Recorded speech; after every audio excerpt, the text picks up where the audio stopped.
Pernah kepikiran nggak gimana ceritanya di satu negara yang sama, kita bisa lihat Candi Borobudur yang super megah, Masjid Istiqlal yang agung, dan di saat yang sama, ribuan tradisi lokal yang masih hidup banget sampai sekarang?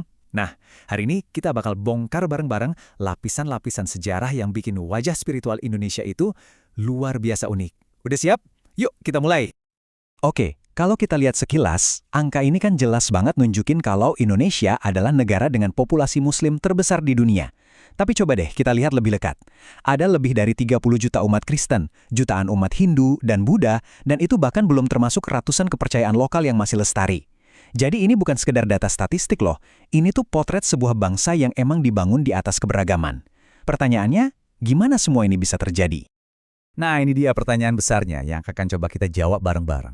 Buat ngerti ini semua, kita nggak bisa cuma lihat Indonesia yang sekarang. Kita perlu mundur jauh, jauh ke belakang, dan ngelihat gimana setiap gelombang kepercayaan itu datang, ninggalin jejaknya, lapisan demi lapisan, sampai akhirnya ngebentuk apa yang kita lihat hari ini. Anggap aja kita lagi jadi arkeolog spiritual, ya. Kita bakal mulai dari fondasi yang paling kuno, kepercayaan asli Nusantara. Terus, kita gali lapisan kerajaan Hindu budaya megah. Abis itu, kita lanjut ke lapisan Islam yang bisa dibilang mengubah segalanya. Sampai ke lapisan era kolonial yang bawa pengaruh dari Barat. Dan di akhir, kita bakal lihat gimana semua lapisan ini nyatu dalam semangat Bhinneka Tunggal Ika. Yuk, kita mulai penggaliannya. Jauh sebelum candi-candi dibangun dan menara-menara masjid menjulang tinggi, Nusantara itu udah punya detak spiritualnya sendiri. Ini adalah fondasi paling purba, kepercayaan yang lahir dari hubungan yang dekat banget antara manusia dan alam di sekitarnya. Ini adalah ibaratnya batuan dasar yang getarannya masih kerasa, bahkan setelah ribuan tahun.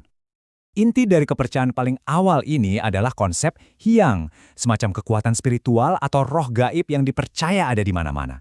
Di pohon beringin yang gede, di puncak gunung, atau bahkan di dalam sebilah keris. Dan ini bukan cuma mitos kuno loh. Kepercayaan seperti Sunda Wiwitan di Jawa Barat atau Kejawen di Jawa Tengah itu bukti nyata gimana fondasi spiritual ini masih kuat banget, bahkan bisa ngobrol dan berpadi dengan agama-agama yang datang setelahnya. Kemudian, lautan yang jadi jalur kehidupan Nusantara ini membawa gelombang baru.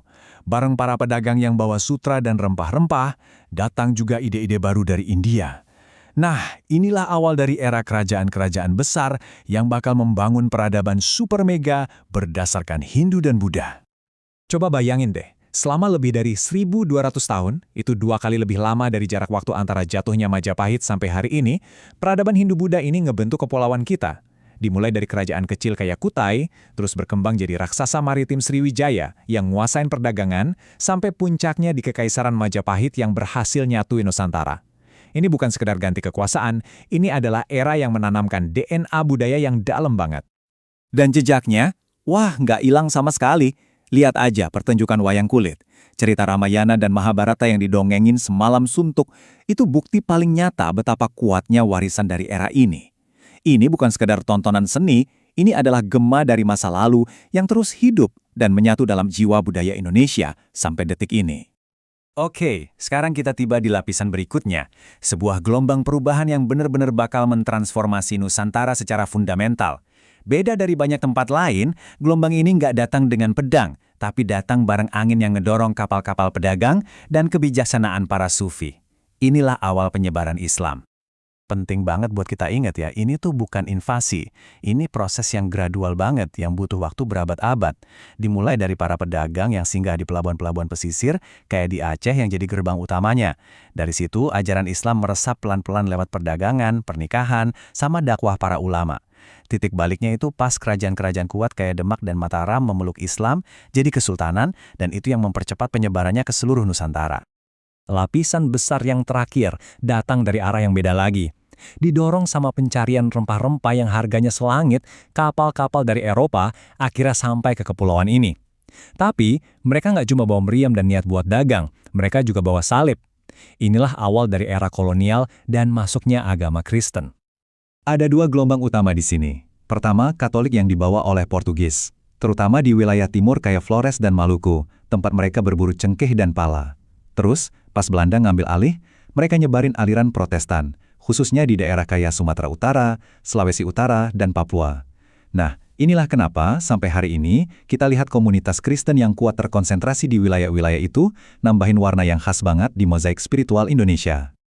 Jadi, setelah ribuan tahun dilewati berbagai gelombang kepercayaan, sampailah kita di Indonesia modern.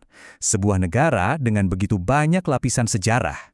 Terus gimana caranya ini semua bisa nyatu? Kuncinya ternyata udah tertanam dalam filosofi bangsa kita sendiri.